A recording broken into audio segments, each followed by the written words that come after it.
Vision Punjab TV ਵੇਖ ਰਹੇ ਸਾਰੇ ਦਰਸ਼ਕਾਂ ਪ੍ਰੋਗਰਾਮ ਚਰਚਾ ਦਾ ਮੁੱਦਾ ਇਸ ਵਕਤ ਹੈ ਜੀ ਪੰਜਾਬ ਦੀਆਂ ਚੋਣਾਂ ਚਰਚਾ ਵਿੱਚ ਤੇ ਚੋਣਾਂ ਦੇ ਲਈ ਵੱਖ-ਵੱਖ ਪਾਰਟੀਆਂ ਚਰਚਾ ਵਿੱਚ ਤੇ ਪਾਰਟੀਆਂ ਵੱਲੋਂ ਉਤਾਰੇ ਜਾ ਰਹੇ ਉਮੀਦਵਾਰ ਚਰਚਾ ਵਿੱਚ। ਕਾਂਗਰਸ ਦੀ 31 ਦੀ ਲਿਸਟ ਰਹਿੰਦੀ ਸੀ, ਉਹ 'ਚੋਂ 20 ਲਿਸਟ ਆ ਗਈ ਆ। ਸੋ ਜਿਹੜੀਆਂ ਚੰਦ ਲਿਸਟਾਂ ਚੰਦ ਉਮੀਦਵਾਰ ਬਚੇ ਨੇ ਉਹਨਾਂ ਦੇ ਉੱਤੇ ਵੀ ਕਿਸੇ ਵੀ ਸਮੇਂ ਐਲਾਨ ਵੀ ਹੋ ਸਕਦਾ ਜਾਂ ਲਟਕ ਵੀ ਸਕਦਾ। ਪਰ ਉਹਨਾਂ ਦੇ ਵਿੱਚ ਇੱਕ ਪਿਰਤ ਜ਼ਰੂਰ ਕਾਂਗਰਸ ਨੇ ਤੋੜਤੀ, ਜਿਹੜੀ ਪਹਿਲੀ ਲਿਸਟ 'ਚ ਬਰਕਰਾਰ ਰੱਖੀ ਸੀ ਕਿ ਅਸੀਂ ਇੱਕ ਪਰਿਵਾਰ 'ਚੋਂ ਇੱਕ ਟਿਕਟ ਦੇਵਾਂਗੇ, ਖਾਸ ਕਰ ਵਿਧਾਨ ਸਭਾ ਨੂੰ ਲੈ ਕੇ। ਤਾਂ ਪਰ ਹੁਣ ਇਸ ਵਾਰ ਭਾਈ ਭਤੀਜਾਵਾਦ ਵੀ ਹੋਇਆ। ਉਹ ਮਾਮਲਾ ਜਿੱਥੇ ਚਰਚਾ ਵਿੱਚ ਆ, ਉੱਥੇ ਨਵਜੋਤ ਸਿੰਘ ਸਿੱਧੂ ਦਾ ਪੰਜਾਬ ਮਾਡਲ ਖੂਬ ਚਰਚਾ ਵਿੱਚ ਆ। ਸੋ ਇਸ ਸਥਿਤੀ ਨੂੰ ਲੈ ਕੇ ਉਹਨਾਂ ਦਾ ਪੰਜਾਬ ਮਾਡਲ ਕੀ ਕਾਂਗਰਸ ਦੇ ਚੋਣ ਮੈਨੀਫੈਸਟੋ ਵਿੱਚ ਸ਼ਾਮਲ ਹੋਏਗਾ ਜਾਂ ਨਹੀਂ ਹੋਏਗਾ, ਇਸ ਨੂੰ ਲੈ ਕੇ ਜਿੱਥੇ ਚਰਚਾਵਾਂ ਨੇ, ਜਾਂ ਉਹ ਹਕੀਕੀ ਰੂਪ ਦੇ ਵਿੱਚ ਉਸ ਨੂੰ ਕਿੱਥੇ ਖੜਾ ਦੇਖਦੇ ਨੇ, ਖਾਸ ਕਰ ਖਜ਼ਾਨੇ ਸਥਿਤੀ। ਕਿਉਂਕਿ ਮੁਕਾਬਲਾ ਇਸ ਮੈਨੀਫੈਸਟੋ ਦਾ ਕੇਜਰੀਵਾਲ ਦੀਆਂ ਗਰੰਟੀਆਂ ਨਾਲ ਹੈ ਅਤੇ ਚੰਨੀ ਦੇ ਐਲਾਨਨਾਮਿਆਂ ਦਾ ਮੁਕਾਬਲਾ ਕੇਜਰੀਵਾਲ ਦੀਆਂ ਗਰੰਟੀਆਂ ਨਾਲ ਹੈ। ਸੋ ਆ ਗਰੰਟੀ ਬਨਾਮ ਪੰਜਾਬ ਮਾਡਲ ਕਿੱਥੇ ਕੁ ਖੜਾ ਹੈ, ਕਿਹਦਾ ਖੇਡ ਚੱਲੇਗਾ, ਕਿਹਦੀ ਖੇਡ ਦੇ ਵਿੱਚ ਕਿੰਨਾ ਕੁ ਦਮ ਹੈ, ਕਿਹੜਾ ਵੋਟਾਂ ਨੂੰ ਖਿੱਚੇਗਾ ਅਤੇ ਕਿਹੜਾ ਚੁੰਬਕ ਨਾਲ ਜੋੜੇਗਾ, ਇਹ ਸਾਰੇ ਚਰਚਾਵਾਂ 'ਚ ਨੇ। ਇਹਨਾਂ ਚਰਚਾਵਾਂ ਲਈ ਅਸੀਂ ਇੰਦਰਪ੍ਰੀਤ ਜੀ ਨੂੰ ਸੱਦਾ ਦਿੱਤਾ ਹੈ। ਬਹੁਤ ਬਹੁਤ ਸਵਾਗਤ ਹੈ ਭਾਜੀ। Thank you. ਇੰਦਰਪ੍ਰੀਤ ਭਾਜੀ, ਪਹਿਲਾਂ ਮੈਂ ਲਿਸਟ ਤੋਂ ਹੀ ਸ਼ੁਰੂ ਕਰਨੀ ਚਾਹੁੰਦਾ। ਕਹਿੰਦੇ ਕਿ ਕਾਂਗਰਸ ਦੀ ਲਿਸਟ ਦਾ ਇੰਤਜ਼ਾਰ ਕਾਂਗਰਸੀਆਂ ਨਾਲੋਂ ਵੱਧ ਬੀਜੇਪੀ ਔਰ ਕੈਪਟਨ ਨੂੰ ਸੀ ਕਿ ਇਹ ਜਿਹੜੇ ਉਮੀਦਵਾਰ ਨੇ ਇਹਨਾਂ ਦੇ ਵਿੱਚ ਘੱਟੋ ਘੱਟ 10-12 MLA ਦੀ ਟਿਕਟ ਕੱਟੀ ਜਾ ਸਕਦੀ ਆ, ਅਤੇ ਜੇ ਉਹਨਾਂ ਦੀ ਟਿਕਟ ਕੱਟੀ ਗਈ ਤਾਂ ਅਸੀਂ ਉਹਨਾਂ ਨੂੰ ਜਦੇ ਗੋਦੀ ਚੱਕ ਲਾਂਗੇ ਅਤੇ ਅਸੀਂ ਉਮੀਦਵਾਰ ਬਣਾ ਦਾਂਗੇ। ਪਰ ਕੱਲ੍ਹ ਜਿਹੜੀ ਦੂਜੀ ਲਿਸਟ ਆਈ ਉਹ 'ਚ ਜ਼ਿਆਦਾ ਝਟਕੇ ਨਹੀਂ ਲੱਗੇ, ਖਾਸ ਕਰ ਮੌਜੂਦਾ MLA ਨੂੰ ਤਾਂ, ਅਤੇ ਕੁਝ ਉਮੀਦਵਾਰ ਜ਼ਰੂਰ ਹਟਾ ਦਿੱਤੇ, ਚਾਹੇ ਉਹ ਬਿੱਟੀ ਵਰਗੇ ਹੋਣ, ਚਾਹੇ ਕੁਛ ਹੋਰ ਹੋਣ। ਸੋ ਉਸ ਨੂੰ ਲੈ ਕੇ ਚਰਚਾ ਕਾਫੀ ਆ। ਪਰ ਜਿਹੜੇ ਇਹਦੇ ਵਿੱਚ 2-3 ਨਾਮ ਅਜਿਹੇ ਆਏ ਕਿ ਇੱਕ ਘਰਾਂ 'ਚੋਂ 2, ਰਿਸ਼ਤੇਦਾਰੀਆਂ 'ਚੋਂ 2, ਉਹਨੂੰ ਕਿਵੇਂ ਦੇਖਦੇ ਹੋ? ਅਤੇ ਇਸ ਸਥਿਤੀ ਨੂੰ ਲੈ ਕੇ ਕਿ ਕੀ ਹੁਣ ਬੀਜੇਪੀ ਕੰਨੀ ਹੋਰ ਲੀਡਰ ਜਾਣ ਦੀ ਸੰਭਾਵਨਾ ਹੈ ਜਾਂ ਅਜੇ ਨਹੀਂ ਹੈ? ਦੇਖੋ, ਹਜੇ ਹੁਣ ਸੰਭਾਵਨਾ ਬਹੁਤ ਘਟਦੀਆਂ ਜਾ ਰਹੀਆਂ ਨੇ, ਕਿਉਂਕਿ ਜੋ ਪਾਰਟੀਆਂ ਮਤਲਬ ਆਪਣੀਆਂ ਸੀਟਾਂ ਅਨਾਊਂਸ ਕਰੀ ਜਾ ਰਹੀਆਂ ਨੇ, ਅਤੇ ਉਹ ਤਾਂ ਮੈਨੂੰ ਨਹੀਂ ਲੱਗ ਰਿਹਾ ਕਿ ਇਸ ਗੱਲ ਦੀਆਂ ਕੋਈ ਬਹੁਤੀਆਂ ਸੰਭਾਵਨਾ ਹੁਣ ਰਹਿ ਗਈਆਂ ਨੇ। ਪਹਿਲਾਂ ਇਹਨਾਂ ਨੇ ਬੀਜੇਪੀ ਨੇ 37 ਸੀਟਾਂ ਦੀ ਅਨਾਊਂਸਮੈਂਟ ਕਰਤੀ, ਫਿਰ ਕੈਪਟਨ ਸਾਹਿਬ ਨੇ ਇੰਨੀਆਂ ਕਿ ਲਗਭਗ ਉਹਨਾਂ ਨੇ ਕਰਤੀਆਂ, 13-14 ਦੇ ਲਗਭਗ ਤੁਹਾਨੂੰ ਪਤਾ ਢੀਂਡਸਾ ਸਾਹਿਬ ਨੇ ਵੀ ਕਰਤੀਆਂ। ਤਾਂ ਆਲਮੋਸਟ ਉਹ ਵੀ ਆਪਣੀ ਲਿਸਟ ਉੱਥੇ ਤੱਕ ਲੈ ਗਏ ਹੈ ਜਿੱਥੇ ਹੁਣ ਮਤਲਬ ਜ਼ਿਆਦਾ ਸਕੋਪ ਨਹੀਂ ਰਹਿ ਗਿਆ ਹੈ ਕਿ ਦੂਜੀਆਂ ਪਾਰਟੀਆਂ ਦੇ ਬੰਦਿਆਂ ਨੂੰ ਆਪਾਂ ਥਾਂ ਦੇ ਸਕੀਏ। ਸੋ ਇਸ ਕਰਕੇ ਇੱਕ ਤਾਂ ਠੀਕ ਹੈ ਤੁਹਾਡੀ ਗੱਲ ਕਿ ਕੈਪਟਨ ਸਾਹਿਬ ਨੂੰ ਬਹੁਤ ਉਮੀਦ ਸੀ ਵੀ ਜਦੋਂ ਨੋਮੀਨੇਸ਼ਨ ਅਨਾਊਂਸ ਹੋ ਗਿਆ ਸੀਟਾਂ, ਉਸ ਤੋਂ ਬਾਅਦ ਬਹੁਤ ਟੁੱਟ ਭੱਜ ਹੋਏਗੀ ਅਤੇ ਉਹ ਸਾਰੇ ਬੰਦੇ ਜਿਹੜੇ ਹੈਗੇ ਉਹ ਮੇਰੇ ਕੋਲ ਆਉਣਗੇ। ਤਾਂ ਇਹ ਵੀ ਦੇਖਣ 'ਚ ਆਇਆ ਵੀ ਉਹ ਉਹਨਾਂ ਕੋਲ ਆਉਣ ਦੀ ਬਜਾਏ ਡਾਇਰੈਕਟ ਬੀਜੇਪੀ ਕੋਲ ਜਾ ਰਹੇ ਆ। ਅਤੇ ਜਿਸ ਤੋਂ ਇਹ ਕਲੈਰਿਟੀ ਜੀ ਹੁੰਦੀ ਜਾ ਰਹੀ ਹੈ ਵੀ ਮੈਨੂੰ ਜੋ ਲੱਗ ਰਿਹਾ ਹੈ ਵੀ ਇਹ ਕਲੈਰਿਟੀ ਹੁੰਦੀ ਜਾ ਰਹੀ ਹੈ ਵੀ ਕੈਪਟਨ ਸਾਹਿਬ ਨੂੰ ਇੰਨਾ ਰਿਸਪੌਂਸ ਨਹੀਂ ਮਿਲਣਾ ਜਿੰਨਾ ਉਹ ਉਮੀਦ ਲਗਾ ਕੇ ਬੈਠੇ, ਜਾਂ ਜਿੰਨਾ ਬੀਜੇਪੀ ਨੇ ਵੀ ਉਮੀਦ ਲਾ ਲਈ ਸੀ। ਹਾਂ, ਜਾਂ ਜਿਨ੍ਹਾਂ ਨੇ ਬੀਜੇਪੀ ਨੂੰ ਵੀ ਉਮੀਦ ਲਗਾ ਲਈ, ਕੈਪਟਨ ਨੂੰ ਉਨੀ ਸਥਾਨ ਨਹੀਂ ਮਿਲਣਾ, ਉਹਨਾਂ ਨੂੰ ਨਹੀਂ ਮਿਲਣਾ। ਔਰ ਹਜੇ ਤੱਕ ਦੀ ਲਿਸਟਾਂ ਦੇਖ ਕੇ ਤਾਂ ਕੋਈ ਇੱਦਾਂ ਦਾ ਲੱਗ ਨਹੀਂ ਰਿਹਾ ਕਿ ਲੋਕਾਂ ਨੂੰ ਜਿਨ੍ਹਾਂ ਨੂੰ ਟਿਕਟਾਂ ਨਹੀਂ ਮਿਲੀਆਂ ਅਤੇ ਉਹ ਫਟਾਫਟ ਛਾਲ ਉੱਧਰ ਮਾਰ ਜਾਣ। ਤਾਂ ਉਹਨਾਂ ਨੂੰ ਇਹ ਲੱਗਦਾ ਵੀ ਉਹਨਾਂ ਦੀ ਤਾਂ ਪਤਾ ਨਹੀਂ ਸਰਕਾਰ ਬਣੇ ਨਾ ਬਣੇ, ਲੇਕਿਨ ਹੋ ਸਕਦਾ ਕਾਂਗਰਸ ਦੀ ਸਰਕਾਰ ਬਣ ਜੇ, ਉਸ ਤੋਂ ਬਾਅਦ ਸਾਨੂੰ ਕੁਝ ਮਿਲ ਜੇ। ਇਸ ਕਰਕੇ ਵੀ ਫਿਰ ਬਹੁਤ ਬੰਦੇ ਨਹੀਂ ਜਾਂਦੇ ਹੈਗੇ, ਅਤੇ ਉਹ ਇਸ 'ਚ ਦੇਖਣ ਨੂੰ ਮਿਲ ਵੀ ਰਿਹਾ ਹੈ। ਤਾਂ ਹੁਣ ਜਿਵੇਂ ਤੁਸੀਂ ਦੇਖੋ ਵੀ ਠੀਕ ਹੈ ਤੁਹਾਡੀ ਗੱਲ, ਪਹਿਲੀ ਲਿਸਟ 'ਚ ਤਾਂ ਇਹ ਚੀਜ਼ ਉਹਨਾਂ ਨੇ ਬਰਕਰਾਰ ਰੱਖੀ ਵੀ ਇੱਕ ਫੈਮਿਲੀ ਤੋਂ ਅਸੀਂ ਇੱਕੋ ਟਿਕਟ ਦੇਵਾਂਗੇ। ਐਮਪੀਆਂ ਨੂੰ ਤਾਂ ਦਿੱਤੀ, ਹਾਂ ਐਮਪੀਆਂ ਨੂੰ ਦਿੱਤੀ, ਪਿਛਲੀ ਵਾਰ ਵੀ ਕੀਤਾ ਸੀ ਉਹ ਤਾਂ। ਹਾਂ, ਅਤੇ ਲੇਕਿਨ ਇੱਕ MLA ਦੇ 2 ਨਹੀਂ ਦਿੱਤੇ ਇੱਕ ਪਰਿਵਾਰ ਨੂੰ। ਉਸ ਤੋਂ ਝਟਕਾ ਦੇ ਤੌਰ 'ਤੇ ਤੁਸੀਂ ਦੇਖ ਸਕਦੇ ਹੋ ਵੀ ਜਿਵੇਂ ਤ੍ਰਿਪਤ ਰਜਿੰਦਰ ਬਾਜਵਾ ਨੂੰ ਲੱਗਿਆ ਹੈ, ਔਰ ਬੜੇ ਲੰਬੇ ਸਮੇਂ ਤੋਂ ਕਹੀ ਆ ਰਹੇ ਸੀ ਕਿ ਬਈ 2 ਟਿਕਟਾਂ ਦਿਓ। ਰਾਣਾ ਗੁਰਜੀਤ ਨੂੰ ਲੱਗਿਆ ਹੈ। ਸੋ ਇਸ ਤਰ੍ਹਾਂ ਦੀਆਂ ਆਪਣੀ ਸੀਟਾਂ ਛੱਡਣੀਆਂ ਪਈਆਂ। ਬਿਲਕੁਲ, ਸੁਨੀਲ ਜਾਖੜ ਦੀ ਜਗ੍ਹਾ 'ਤੇ ਉਹਨਾਂ ਦਾ ਭਤੀਜਾ ਲੜ ਰਿਹਾ ਹੈ, ਇਹਨਾਂ ਦੀ ਜਗ੍ਹਾ 'ਤੇ ਬ੍ਰਹਮਿੰਦਰ ਦੀ ਜਗ੍ਹਾ 'ਤੇ ਉਹਦਾ ਬੇਟਾ ਲੜ ਰਿਹਾ, ਅਜੀਤਿੰਦਰ ਮੁਫਰ ਦੀ ਸੀਟ 'ਤੇ ਉਹਨਾਂ ਦਾ ਬੇਟਾ ਲੜ ਰਿਹਾ ਹੈ। ਹੋਰ ਬਹੁਤ ਸਾਰੀਆਂ ਸੀਟਾਂ ਨੇ, ਮਤਲਬ ਇਸ ਤਰ੍ਹਾਂ ਦੇ ਜੇ ਉਹ ਖੁਦ ਨਹੀਂ ਲੜ ਰਹੇ ਤਾਂ ਉਹਨਾਂ ਦੇ ਬੇਟੇ ਜਾਂ ਭਤੀਜੇ ਜਾਂ ਜੋ ਵੀ ਹੈਗੇ ਨੇ ਉਹ ਲੜ ਰਹੇ ਨੇ, ਉਹ ਖੁਦ ਨਹੀਂ ਲੜ ਰਹੇ। ਸੋ ਮੈਨੂੰ ਲੱਗਦਾ ਵੀ ਠੀਕ ਹੈ ਇਹ ਗੱਲ, ਜੇ ਤੁਸੀਂ ਮਤਲਬ ਆਪਣੇ ਬੇਟਿਆਂ ਨੂੰ ਜਾਂ ਭਤੀਜਿਆਂ ਨੂੰ ਜਿਹਨੂੰ ਵੀ ਅੱਗੇ ਵਧਾਉਣਾ ਚਾਹੁੰਦੇ ਹੋ ਤਾਂ ਫਿਰ ਆਪਣੀ ਸੀਟ ਦਾ ਸੈਕਰੀਫਾਈਸ ਕਰੋ। ਇਹ ਨਹੀਂ ਹੋ ਸਕਦਾ ਨਾ ਕਿ ਤੁਹਾਨੂੰ ਇੱਕ ਵੀ ਸੀਟ ਦਿੱਤੀ ਜਾਏ ਅਤੇ ਨਾਲ ਦੀ ਨਾਲ ਕਿਸੇ ਇੱਕ ਹੋਰ ਸੀਟ ਦੇ ਉੱਤੇ ਵੀ ਤੁਸੀਂ ਦਾਅਵੇਦਾਰੀ ਕਰੋ। ਮਤਲਬ ਇਕੱਲੇ ਤੁਸੀਂ ਉਹ ਨਹੀਂ ਨਾ, ਇੱਕ ਪਾਰਟੀ ਦੇ ਵਿੱਚ ਹੋਰ ਵੀ ਬੰਦੇ ਬਹੁਤ ਕੰਮ ਕਰਦੇ ਹੁੰਦੇ ਆ, ਕੋਈ ਕਿਸੇ ਲੈਵਲ 'ਤੇ ਕੰਮ ਕਰਦਾ, ਕੋਈ ਕਿਸੇ ਲੈਵਲ 'ਤੇ ਕੰਮ ਕਰਦਾ ਹੈ। ਸਾਰੇ ਤਾਂ ਜੰਮੇ ਹੋਏ ਲੀਡਰ ਨਹੀਂ ਨਾ ਹੈਗੇ, ਜਦੋਂ ਉਹਨਾਂ ਨੂੰ ਮੌਕਾ ਮਿਲਦਾ ਤਾਂ ਉਹ ਲੀਡਰ ਬਣਦੇ ਆ। ਹੁਣ ਹਜੇ ਤੱਕ ਤੁਹਾਨੂੰ ਵਿਚਾਰਿਆਂ ਨੂੰ ਮੌਕਾ ਹੀ ਨਹੀਂ ਮਿਲ ਰਿਹਾ ਹੈਗਾ। ਜਿਹੜੀ ਆ 23 ਦੀ ਲਿਸਟ ਆਈ ਹੈ ਇਹਦੇ ਵਿੱਚ ਕਈ ਯੰਗਸਟਰ ਦੇ ਚਿਹਰੇ ਹੈਗੇ ਨੇ, ਮਤਲਬ ਕਈ ਜਿਵੇਂ ਵਿਕਰਮ ਬਾਜਵਾ ਹੋਣੀ ਨਵੇਂ ਹੈਗੇ ਆ, ਇੱਥੇ ਖਰੜ ਤੋਂ ਤੁਸੀਂ ਦੇਖਿਆ ਵਿਜੇ ਸ਼ਰਮਾ ਨਵੇਂ ਹੈ, ਵਿਜੇ ਕਾਲੜਾ ਨਵੇਂ ਹੈ, ਬਹੁਤ ਸਾਰੇ ਇਸ ਤਰ੍ਹਾਂ ਦੇ ਟਿਕਟਾਂ ਹੈਗੀਆਂ ਨੇ ਜਿਹੜੀਆਂ ਮੈਨੂੰ ਲੱਗਦਾ ਕਿ ਉਹਨਾਂ ਨੇ ਪਾਰਟੀ ਨੇ ਆਪਣੇ ਜਿਹੜੇ ਪੁਰਾਣੇ ਪਰਿਵਾਰ ਨੇ ਜਿਹੜੇ ਪਾਰਟੀ ਨਾਲ ਹੀ ਖੜੇ ਹੋਏ ਨੇ ਉਹਨਾਂ ਚੋਂ ਵੀ ਉਹਨੂੰ ਟਿਕਟਾਂ ਦਿੱਤੀਆਂ ਨੇ। ਮਤਲਬ ਇਹ ਨਹੀਂ ਹੈ ਕਿ ਵੀ ਜੇ ਅੱਜ ਉਹ ਪਰਿਵਾਰ ਕਮਜ਼ੋਰ ਹੋ ਗਿਆ ਤਾਂ ਉਹਨਾਂ ਦੀ ਟਿਕਟ ਕੱਟਤੀ ਹੈ। ਮੈਂ ਗੱਲ ਕਰੂੰਗਾ ਜਿਵੇਂ ਮੁਕਤਸਰ ਤੋਂ ਕਰਨ ਬਰਾੜ ਹੋਰਾਂ ਨੂੰ ਟਿਕਟ ਦਿੱਤੀ ਹੈ। ਠੀਕ ਹੈ ਕਿ ਜਦ ਤੱਕ ਸਨੀ ਬਰਾੜ ਹੋਣੀ ਖੁਦ ਸੀਗੇ ਜਾਂ ਹਰਚਰਨ ਬਰਾੜ ਹੋਣੀ ਖੁਦ ਸੀਗੇ ਤਾਂ ਉਦ ਤੱਕ ਉਹ ਪਰਿਵਾਰ ਬੜਾ ਮਜ਼ਬੂਤ ਸੀ। ਉਹਨਾਂ ਦੇ ਜਾਣ ਤੋਂ ਬਾਅਦ ਪਰਿਵਾਰ ਬੜਾ ਕਮਜ਼ੋਰ ਵੀ ਹੋ ਗਿਆ ਸੀਗਾ। ਮਤਲਬ ਇਸ ਜੋਗਾ ਨਹੀਂ ਸੀ ਰਿਹਾ ਕਿ ਬਈ ਉਹ ਡਾਇਰੈਕਟਲੀ ਕਿਸੇ ਨੂੰ ਅਪਰੋਚ ਕਰ ਸਕਣ। ਮਤਲਬ ਉਹ ਮੈਨੂੰ ਜੋ ਸੁਣਨ ਚ ਆਇਆ ਕਿ ਉਹਨਾਂ ਨੂੰ ਬਹੁਤ ਮੁਸ਼ੱਕਤ ਕਰਨੀ ਪਈ ਹੈ ਟਿਕਟ ਲੈਣ ਵਾਸਤੇ। ਉਹਨਾਂ ਨੂੰ ਇਹ ਨਹੀਂ ਸੀ ਪਤਾ ਚੱਲ ਰਿਹਾ ਕਿ ਕਿਹਨੂੰ ਅਪਰੋਚ ਕਰਨਾ, ਕਿਹਨੂੰ ਮਿਲੀਏ ਜਾ ਕੇ, ਕਿਉਂਕਿ ਉਹਨਾਂ ਦੀ ਵੀ ਤੀਸਰੀ ਪੀੜ੍ਹੀ ਆ ਰਹੀ ਹੈ। ਤਾਂ ਨੈਚੁਰਲੀ ਜਿਹੜੇ ਬੰਦੇ ਮਤਲਬ ਕਾਂਗਰਸ ਦੇ ਵਿੱਚ ਜਿਹੜੇ ਟਿਕਟਾਂ ਦੇਣ ਦੇ ਯੋਗ ਨੇ ਜਾਂ ਜਿਨ੍ਹਾਂ ਕੋਲ ਅਥਾਰਟੀ ਹੈ ਉਹ ਵੀ ਉਹਨਾਂ ਨੂੰ ਜਾਣਦੇ ਨਹੀਂ ਹੈ। ਸੋ ਮੈਨੂੰ ਲੱਗਦਾ ਕਿ ਜਿਹੜੀ ਉਹਨਾਂ ਨੂੰ ਟਿਕਟ ਮਿਲੀ ਹੋਏਗੀ ਉਹ 'ਚ ਬਿਲਕੁਲ ਸੋਨੀਆ ਗਾਂਧੀ ਤੱਕ ਜਾ ਕੇ ਹੀ ਮਿਲੀ ਹੋਏਗੀ। ਉਹਨਾਂ ਦੀ ਅਪਰੋਚ ਉੱਥੇ ਤੱਕ ਗਈ ਹੋਣੀ ਨਹੀਂ। ਜਾਂ ਸੁਨੀਲ ਜਾਖੜ ਵਰਗੇ ਹੈਗੇ ਜਿਹੜੇ ਗਰਾਊਂਡ ਤੇ ਸਾਰਾ ਕੁਝ ਜਾਣਦੇ ਆ, ਹਾਂ, ਜਾਂ ਉਹ ਜਾਣਦੇ ਆ, ਪਰ ਕਿਉਂਕਿ ਮੈਨੂੰ ਵੀ ਨਹੀਂ ਸੁਨੀਲ ਜਾਖੜ ਦੀ ਤਾਂ ਨਹੀਂ ਹੋਏਗੀ ਕਿਉਂਕਿ ਸੁਨੀਲ ਜਾਖੜ ਹੋਰਾਂ ਦਾ ਉਸ ਪਰਿਵਾਰ ਨਾਲ ਕੋਈ ਜ਼ਿਆਦਾ ਬਹੁਤਾ ਅੱਛੇ ਨਾ ਹੋਵੇ। ਹਾਂ, ਲੇਕਿਨ ਉਹ ਇਹ ਦੱਸਣ ਮੈਂ ਜਾਣਕਾਰੀ ਦੀ ਦੱਸਣ ਦੇ ਉਸ ਚ ਕੈਪੈਸਿਟੀ ਚ ਹੈਗੇ ਨੇ ਕਿ ਇਹ ਪਰਿਵਾਰ ਕੌਣ ਹੈ, ਬੈਕਗ੍ਰਾਉਂਡ ਕੀ ਹੈ ਔਰ ਸਾਡੇ ਨਾਲ ਕਿੰਨਾ ਕੁ ਲੱਗਿਆ ਰਿਹਾ। ਇਹ ਠੀਕ ਹੈ ਕਿਉਂਕਿ ਮੈਂ ਦੇਖਿਆ ਹੈ ਕਿ ਜਾਖੜ ਹੋਣੀ ਜਿਹੜੇ ਖਾਸ ਤੌਰ ਤੇ ਕਾਂਗਰਸੀ ਪਰਿਵਾਰ ਰਹੇ ਉਹਨਾਂ ਬਾਰੇ ਤਾਂ ਬਹੁਤ ਜਾਣਦੇ ਆ ਔਰ ਉਹਨਾਂ ਨੂੰ ਹਤੋਤਸਾਹਿਤ ਵੀ ਨਹੀਂ ਹੋਣ ਦਿੰਦੇ। ਸੋ ਇਹ ਜਿਹੜੀਆਂ ਚੀਜ਼ਾਂ ਨੇ ਮਤਲਬ ਇਸ ਤਰ੍ਹਾਂ ਹੀ ਜਿਵੇਂ ਕੋਟਕਪੂਰਾ ਦੀ ਸੀਟ ਹੈ, ਅਜੇਪਾਲ ਸੰਧੂ ਹੋਰ ਬਹੁਤ ਪੁਰਾਣੇ ਕਾਂਗਰਸ ਦੇ ਲੀਡਰ ਨੇ ਪਰ ਉਹਨਾਂ ਨੂੰ ਵੀ ਕਦੀ ਮੌਕਾ ਨਹੀਂ ਮਿਲਿਆ। ਜਦਕਿ ਮੈਂ ਜਦੋਂ ਲਾਸਟ ਟਾਈਮ ਉੱਥੇ ਜਦੋਂ ਅਸੀਂ ਸੀਟਾਂ ਨਹੀਂ ਸੀ ਡਿਕਲੇਅਰ ਹੋਈਆਂ ਔਰ ਉਦੋਂ ਗਏ ਸੀਗੇ ਮਤਲਬ ਦੌਰਿਆਂ ਦੇ ਉੱਤੇ ਤਾਂ ਕੋਟਕਪੂਰਾ ਤੋਂ ਇਹ ਬਹੁਤ ਅੱਛੀ ਇੱਕ ਮਿਲ ਰਹੀ ਸੀ ਕਿ ਜੀ ਜੇ ਉਹ ਸੀਟ ਅਜੇਪਾਲ ਸੰਧੂ ਹੋਣਾ ਨੂੰ ਮਿਲੂਗੀ ਤਾਂ ਪੱਕੇ ਤੌਰ ਤੇ ਕਾਂਗਰਸ ਜਿੱਤੇਗੀ।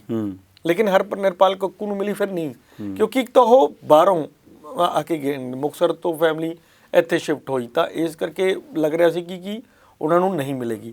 ਪਰ ਮੈਨੂੰ ਲੱਗਦਾ ਕਿ ਉਹਨਾਂ ਨੂੰ ਦੇ ਕੇ ਪਾਰਟੀ ਨੇ ਪਿਛਲੀ ਵਾਰ ਵੀ ਗਲਤੀ ਕੀਤੀ ਲੇਕਿਨ ਇਸ ਵਾਰੀ ਗਲਤੀ 'ਚ ਸੁਧਾਰ ਕੀਤਾ। ਇਸ ਤਰ੍ਹਾਂ ਦੀ ਕਈ ਸੀਟਾਂ ਨੇ ਜਿਸ ਤੋਂ ਲੱਗਦਾ ਹੈ ਕਿ ਪਾਰਟੀ ਨੇ ਉੱਥੇ ਸੁਧਾਰ ਕੀਤਾ ਹੈਗਾ। ਜਿਵੇਂ ਬਹੁਤ ਜਗ੍ਹਾ ਤੇ ਕਿਹਾ ਜਾ ਰਿਹਾ ਕਿ ਵੀ ਨਵਜੋਤ ਸਿੱਧੂ ਦੀ ਜ਼ਿਆਦਾ ਚੱਲ ਰਹੀ ਹੈ ਔਰ ਚੰਨੀ ਦੀ ਨਹੀਂ ਚੱਲ ਰਹੀ, ਇਹ ਬੜਾ ਪਰ ਮੈਨੂੰ ਇਹ ਲੱਗ ਰਿਹਾ ਕਿ ਜੇ ਅਗਰ ਮੈਂ ਸੀਟਾਂ ਦੇਖਾਂ ਤਾਂ ਮੈਨੂੰ ਇਹ ਲੱਗ ਰਿਹਾ ਕਿ ਨਹੀਂ ਚੰਨੀ ਦੀ ਜ਼ਿਆਦਾ ਚੱਲ ਰਹੀ ਹੈ। ਖਾਸ ਤੌਰ ਤੇ ਜਿਵੇਂ ਮੈਂ ਭੋਆ ਵਾਲੀ ਸੀਟ ਦੀ ਗੱਲ ਕਰਾਂ, ਭੋਆ ਵਾਲੀ ਸੀਟ ਲਗਭਗ ਫਸੀ ਹੋਈ ਸੀ ਇਸ ਕਰਕੇ ਵੀ ਉੱਥੇ ਨਾ ਸੁਨੀਲ ਜਾਖੜ ਹੋਣੀ ਚਾਹੁੰਦੇ ਸੀ ਕਿ ਪ੍ਰੈਜ਼ੈਂਟ ਐਮਐਲਏ ਜਿਹੜਾ ਹੈਗਾ ਜੋਗਿੰਦਰ ਭੋਆ ਉਹਨੂੰ ਮਿਲੇ, ਨਾ ਹੀ ਨਵਜੋਤ ਸਿੱਧੂ ਚਾਹੁੰਦੇ ਸੀਗੇ। ਦੋਨੋਂ ਨਹੀਂ ਚਾਹਣ ਦੇ ਬਾਵਜੂਦ ਪਾਰਟੀ ਨੇ ਉਹਨਾਂ ਨੂੰ ਟਿਕਟ ਦਿੱਤੀ ਹੈ ਕਿਉਂਕਿ ਚੰਨੀ ਹੋਣੀ ਚਾਹੁੰਦੇ ਸੀ ਕਿ ਉਹਨਾਂ ਨੂੰ ਟਿਕਟ ਮਿਲੇ। ਚੰਨੀ ਔਰ ਇਹ ਚਾਹੁੰਦੇ ਸੀ ਕਿ ਜਿੰਨੇ ਮੌਜੂਦਾ ਐਮਐਲਏ ਨੇ ਉਹ ਚਾਹੇ ਕੁਛ ਹੋਣ ਚਾਹੇ ਉਹ ਸਾਧੂ ਸਿੰਘ ਧਰਮਸੋਤ ਵਰਗਾ ਵੀ ਨਾ ਸੀ ਕਿ ਟਿਕਟਾਂ ਦਿਓ ਤਾਂ ਕਿ ਇਹ ਨਾ ਜਾਵੇ ਖਬਰ ਕਿ ਮੌਜੂਦਾ ਐਮਐਲਏ ਭੱਜ ਗਿਆ। ਇਹ ਵੀ ਪਿੱਛੇ ਮਨਸ਼ਾ ਦੀ ਕਿਤੇ ਨਾ ਕਿਤੇ ਜਾਖੜ ਔਰ ਨਵਜੋਤ ਸਿੱਧੂ ਚਾਹੁੰਦੇ ਸੀ ਕਿ ਨਵੇਂ ਚਿਹਰੇ ਲੈ ਕੇ ਆਉਣ। ਸੋ ਜਿੰਨਾ ਕਿ ਦੇਖੋ ਮੈਂ ਜੋਗਿੰਦਰ ਭੋਆ ਬਾਰੇ ਜਾਣਦਾ, ਉਹਨਾਂ ਦੇ ਬਹੁਤ ਉਹਨਾਂ ਤੇ ਵੀ ਐਲੀਗੇਸ਼ਨ ਲੱਗਦੇ ਆ ਰੇਤਾ ਬਜਰੀ, ਇਹ ਹੁਣ ਅੱਜ ਕੱਲ੍ਹ ਸਾਰੇ ਹੀ ਐਮਐਲਏ ਤੇ ਲੱਗਦੇ ਆ ਪਰ ਉਹਨਾਂ ਬਾਰੇ ਫਿਰ ਵੀ ਇੱਕ ਹੈ ਕਿ ਬਈ ਉਹ ਉੱਥੇ ਲੋਕਾਂ ਨਾਲ ਬੜਾ ਉਹਨਾਂ ਦਾ ਰਾਬਤਾ ਅੱਛਾ ਹੈ ਉਹਨਾਂ ਦਾ, ਮਤਲਬ ਮਦਦ ਕਰਦੇ ਹੈ। ਇਸ ਤਰ੍ਹਾਂ ਦੇ ਕਈ ਐਮਐਲਏ ਹੈਗੇ ਆ ਜਿਨ੍ਹਾਂ ਦਾ ਪਰਸਨਲ ਰੈਪੋ ਹੈ ਤੇ ਉਹਨਾਂ 'ਚੋਂ ਉਹ ਇੱਕ ਨੇ ਜਿਨ੍ਹਾਂ ਦਾ ਪਰਸਨਲ ਰੈਪੋ ਹੈ। ਔਰ ਇਸ ਤਰ੍ਹਾਂ ਹੀ ਤੁਸੀਂ ਦੇਖੋ ਵੀ ਜੇ ਤੁਸੀਂ ਇਹ ਵਾਲੀ ਸੀਟ ਖਰੜ ਵਾਲੀ ਸੀਟ ਲਗਾਓ, ਖਰੜ ਵਾਲੀ ਸੀਟ ਵੀ ਟੋਟਲ ਉਹਨਾਂ ਦੇ ਕੋਟੇ 'ਚੋਂ ਗਈ ਹੈ। ਮਤਲਬ ਇਹਦੇ ਵਿੱਚ ਮੈਨੂੰ ਨਹੀਂ ਲੱਗਿਆ ਕਿ ਇੱਥੇ ਕਿਸੇ ਨੂੰ ਦੇਖੋ ਜਦਕਿ ਇੱਥੇ ਕਾਂਗਰਸ ਦਾ ਵੱਡਾ ਪਰਿਵਾਰ ਜਗਮੋਹਨ ਕੰਗ ਹੋਣਾ ਦਾ ਬੈਠਾ ਹੈ, ਉਹ ਜੋ ਆਪਣੇ ਬੇਟੇ ਲਈ ਟਿਕਟ ਮੰਗ ਰਹੇ ਸੀ। ਇੱਕ ਵਾਰ ਵੀਰ ਦਵਿੰਦਰ ਦੀ ਗੱਲ ਤੁਰ ਪਈ ਸੀ, ਵੀਰ ਦਵਿੰਦਰ ਵੀ ਇੱਥੋਂ ਟਿਕਟ ਦੇ ਇਛੁਕ ਸੀ ਕਿ ਮੈਨੂੰ ਇੱਥੋਂ ਟਿਕਟ ਮਿਲ ਜਾਏ ਔਰ ਮੈਂ ਕਾਂਗਰਸ ਸ਼ਾਮਲ ਹੋ ਜਾ। ਤਾਂ ਮੈਨੂੰ ਲੱਗਦਾ ਕਿ ਸ਼ਾਇਦ ਪਾਰਟੀ ਨੇ ਉਹਨਾਂ ਨੂੰ ਕਿਉਂਕਿ ਉਹ ਬਾਰ-ਬਾਰ ਦਲ ਬਦਲ ਕਰਦੇ ਹੈ ਤਾਂ ਉਹਦਾ ਖਮਿਆਜ਼ਾ ਉਹਨਾਂ ਨੂੰ ਭੁਗਤਣਾ ਹੀ ਪਿਆ ਹੈ। ਇਹ ਜਿਹੜੀ ਇੱਕ ਚੰਗੀ ਰਵਾਇਤ ਹੈ ਮੈਨੂੰ ਲੱਗਦਾ ਕਿ ਜੇ ਪਾਰਟੀ ਇਸ ਤਰ੍ਹਾਂ ਸੋਚਦੀ ਹੈ ਵੀ ਜਿਹੜੇ ਬੰਦੇ ਯਾਰ ਪਾਰਟੀ ਨਾਲ ਮਾੜੇ ਟਾਈਮ 'ਚ ਨਹੀਂ ਖੜਦੇ ਤਾਂ ਫਿਰ ਉਹਨਾਂ ਨੂੰ ਟਿਕਟ ਦੇਣ ਦਾ ਵੀ ਕੋਈ ਫਾਇਦਾ ਨਹੀਂ ਹੈਗਾ। ਤਾਂ ਉਹ 'ਚ ਫਿਰ ਨਵੇਂ ਚਿਹਰੇ ਲੈ ਕੇ ਆਓ। ਠੀਕ ਹੈ, ਕੱਲ ਨੂੰ ਵਿਜੇ ਸ਼ਰਮਾ ਵਰਗੇ ਬੰਦੇ ਹੈਗੇ ਜਿਹੜੇ ਜਿਨ੍ਹਾਂ ਨੂੰ ਟਿਕਟ ਦਿੱਤੀ ਹੈ ਔਰ ਰੋਪੜ ਦੇ ਪ੍ਰਧਾਨ ਵੀ ਰਹੇ ਹੈ। ਔਰ ਮੈਨੂੰ ਲੱਗਦਾ ਕਿ ਇਹਨਾਂ ਬੰਦਿਆਂ ਕਰਕੇ ਪਾਰਟੀ ਦੇ ਵਿੱਚ ਉਹ ਚਿਹਰੇ ਜਿਹੜੇ ਆਪਣੇ ਆਪ ਨੂੰ ਹਤੋਤਸਾਹੀ ਸਮਝਦੇ ਨੇ ਉਹਨਾਂ ਨੂੰ ਇੱਕ ਮੌਕਾ ਮਿਲ ਜਾਂਦਾ। ਇਹ ਚੀਜ਼ ਇਹਦੇ ਵਿੱਚ ਦੇਖਣ ਨੂੰ ਮਿਲੀ ਹੈ। ਔਰ ਖਾਸ ਤੌਰ ਤੇ ਜਿਵੇਂ ਕੁਝ ਜਿਹੜੀ ਭਾਈ ਭਤੀਜਾਵਾਦ ਮਿਲਿਆ ਉਹਨੂੰ ਕਿਵੇਂ ਦੇਖਦੇ? ਹਾਂ, ਉਹ ਉਸੇ ਤੇ ਹੀ ਮੈਂ ਰਿਹਾ ਸੀ ਕਿ ਜਿਹੜੀ ਗੱਲ ਮਤਲਬ ਜਿਸ ਤੇ ਸਟ੍ਰਿਕਟ ਸੀ ਪਾਰਟੀ ਪਿਛਲੀ ਇਲੈਕਸ਼ਨ ਵੇਲੇ, ਪਿਛਲੀ ਸੂਚੀ ਵੇਲੇ, ਉਹ ਮੈਨੂੰ ਲੱਗਦਾ ਕਿ ਕਿਤੇ ਨਾ ਕਿਤੇ ਐਤਕੀ ਟੁੱਟ ਰਹੀ ਹੈ। ਔਰ ਸ਼ਾਇਦ ਅਗਲੀ ਜਿਹੜੀ ਸੀਟ ਆਊਗੀ ਲਿਸਟ ਜ਼ਿਆਦਾ, ਕਿੰਨੇ ਰਹਿ ਗਏ? 8 ਰਹਿ ਗਏ। 8 ਰਹਿ ਗਏ ਹੈ। ਔਰ ਮੈਨੂੰ ਲੱਗਦਾ ਕਿ ਉਹਦੇ ਵਿੱਚ ਸ਼ਾਇਦ ਜ਼ਿਆਦਾ ਹੋਏਗਾ, ਕਿਉਂਕਿ ਦੇਖੋ ਇਸੇ ਦੇ ਵਿੱਚ ਤੁਸੀਂ ਤੋੜ ਕੇ ਨਵਜੋਤ ਸਿੱਧੂ ਦੇ ਭਾਂਜੇ ਨੂੰ ਦਿੱਤੀ ਹੈ, ਉਹ ਪਰਿਵਾਰ ਤਾਂ ਫਿਰ ਇੱਕੋ ਹੀ ਗਿਣਿਆ ਜਾਊਗਾ ਨਾ। ਤਾਂ ਇਸੇ ਤਰ੍ਹਾਂ ਹੀ ਤੁਸੀਂ ਭੱਠਲ ਦੇ ਜਵਾਈ ਨੂੰ ਵੀ ਟਿਕਟ ਦੇਤੀ ਹੈ। ਸੋ ਇੱਥੇ ਮਤਲਬ ਇਹ ਜਿਹੜਾ ਜਿਵੇਂ ਤੁਸੀਂ ਕਹੋ ਕਿ ਅਸੀਂ ਨਹੀਂ ਦੇਣੀ ਟਿਕਟ ਮਤਲਬ ਇੱਕ ਪਰਿਵਾਰ 'ਚੋਂ 2, ਤਾਂ ਫਿਰ ਉੱਥੇ ਫਿਰ ਜੇ ਕੱਲ੍ਹ ਨੂੰ ਲਾਲ ਸਿੰਘ ਹੋਣੀ ਮੰਗਦੇ ਹੈ ਜਿਹੜੇ ਇੰਨੇ ਪੁਰਾਣੇ ਲੀਡਰ ਹੈ, ਜਾਂ ਫਿਰ ਹੁਣ ਤੁਸੀਂ ਮੰਨਦੇ ਹੋ ਕਿ ਹੁਣ ਮਿਲਣ ਦੀ ਸੰਭਾਵਨਾ ਬਣ ਗਈ? ਮੈਨੂੰ ਲੱਗਦਾ ਕਿ ਬਣ ਗਈ ਹੈ ਹੁਣ ਸੰਭਾਵਨਾ। ਇਸ ਕਰਕੇ ਵੀ ਬਣ ਗਈ ਹੈ ਕਿਉਂਕਿ ਪਾਰਟੀ ਕੋਲ ਪਟਿਆਲਾ 'ਚ ਤਾਂ ਵੈਸੇ ਵੀ ਆਪਸ਼ਨ ਨਹੀਂ ਹੈ। ਕੈਪਟਨ ਦੇ ਸਾਹਮਣੇ ਕਿਹਨੂੰ ਉਤਾਰਨਾ, ਵੀ ਕਿਹਨੂੰ ਉਤਾਰਿਆ ਜਾਏ। ਉੱਥੇ ਆਪਸ਼ਨਸ ਬਹੁਤ ਥੋੜੀਆਂ ਨੇ। ਵਿਸ਼ਨੂੰ ਸ਼ਰਮਾ ਉਹਨਾਂ ਕੋਲ ਇੱਕ ਆਪਸ਼ਨ ਹੈਗੀ ਹੈ, ਜਾਂ ਫਿਰ ਲਾਲ ਸਿੰਘ ਵਰਗੇ ਜਿਹੜੇ ਹੈਗੇ ਉਹਨਾਂ ਦੀ ਆਪਸ਼ਨ ਨਹੀਂ। ਜੇ ਲਾਲ ਸਿੰਘ ਦੀ ਗੱਲ ਬਣਦੀ ਹੈ ਫਿਰ ਤੇ ਤ੍ਰਿਪਤਿੰਦਰ ਬਾਜਵਾ ਫਿਰ ਰੌਲਾ ਪਾਉਣਗੇ, ਰਾਣਾ ਗੁਰਜੀਤ ਫਿਰ ਰੌਲਾ ਪਾਉਣਗੇ। ਹੋ ਚੁੱਕੀ ਹੈ ਹੁਣ ਤਾਂ, ਫਿਰ ਵੀ ਰੌਲਾ ਪਾਣਗੇ, ਉਹ ਥੋੜੀ ਗੱਲ ਠੀਕ ਹੈ, ਲੇਕਿਨ ਹੁਣ ਤਾਂ ਉਹ ਸੀਟ ਬਲੌਕ ਕਰਤੀ ਹੈ। ਇਸੇ ਤਰ੍ਹਾਂ ਜਿਵੇਂ ਤੁਸੀਂ ਦੇਖੋ ਜਲਾਲਾਬਾਦ ਵਾਲੀ MLA ਹੈ, ਉਹ ਗੁਰੂ ਹਰਸਾਏ ਜਾਣਾ ਚਾਹੁੰਦੇ ਸੀ। ਉਹ ਬੜੇ ਟਾਈਮ ਤੋਂ ਲੱਗੇ ਹੋਏ ਆ ਕਿ ਮੇਰੀ ਸ਼ਿਫਟ ਕਰ ਦਿਓ, ਮੈਂ ਸੁਖਬੀਰ ਬਾਦਲ ਅੱਗੇ ਨਹੀਂ ਲੜਨਾ, ਮੈਂ ਇੱਥੇ ਲੜ ਸਕਦਾ। ਉਹ ਵੀ ਮਤਲਬ ਪਾਰਟੀ ਨੇ ਬਲੌਕ ਕਰਤੀ ਹੈ। ਔਰ ਉਧਰੋਂ ਦਵਿੰਦਰ ਗੁਬਾਇਆ ਨੂੰ ਵੀ ਦਿੱਤੀ ਹੈ। ਉਹ ਹੁਣ ਮਤਲਬ ਕਿ ਨਾ ਤਾਂ ਉੱਥੇ ਸ਼ਿਫਟ ਹੋ ਸਕਦੇ ਨਾ ਇੱਧਰਲੇ ਪਾਸੇ ਸ਼ਿਫਟ ਹੋ ਸਕਦੇ। ਜੇ ਤਾਂ ਲੜਨੀ ਹੈ ਤਾਂ ਫਿਰ ਤੁਹਾਨੂੰ ਉੱਥੇ ਲੜਨੀ ਪਏਗੀ, ਨਹੀਂ ਤਾਂ ਫਿਰ ਆਪਣਾ ਛੁੱਟੀ ਹੈ। ਤਾਂ ਮੈਨੂੰ ਇਹ ਲੱਗ ਰਿਹਾ ਕਿ ਵੀ ਇਹ ਚੀਜ਼ਾਂ ਜਿਹੜੀਆਂ ਨੇ ਉੱਥੇ ਵੀ ਦੇਖੋ, ਰਮਿੰਦਰ ਆਮਲਾ ਜਿਹੜੇ ਹੈਗੇ ਨੇ ਉਹ ਸੁਨੀਲ ਜਾਖੜ ਹੋਰਾਂ ਦੇ ਬਹੁਤ ਕਲੋਜ਼ ਮੰਨੇ ਜਾਂਦੇ ਆ। ਇਹਦਾ ਮਤਲਬ ਇਹ ਹੈ ਕਿ ਜਾਖੜ ਹੁਣੀ ਉੱਥੇ ਆਪਣੀ ਨਹੀਂ ਚਲਾ ਪਾਏ ਆ।